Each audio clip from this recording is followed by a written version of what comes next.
Hello everyone and welcome to this channel, and today I'm going to walk you through how to customize a table to Notion.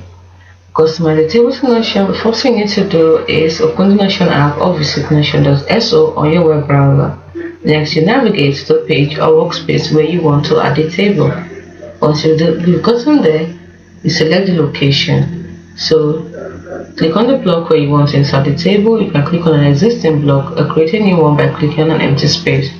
Then insert your table either by using the slash command or by using the plus button. If you don't know how to insert a table, check another video on how to insert a table. Then, after creating a table, the next thing you need to do is customize the table. Now, you see an empty grid with columns and rows. You can decide to add rows, columns to it by clicking the plus button on the rightmost column header. You can choose the column types like text, select, multi-select, date, number, checkbox, etc. Then you can also decide to rename the columns. All you have to do is hover over the column header and click the column name to edit it.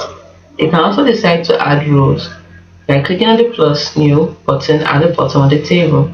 Alternatively, you can use the keyboard shortcut Shift plus Enter to add a new row. So once you're through with this thing, if you like, you can decide to furthermore fill in the data, customize table views, or add additional table features.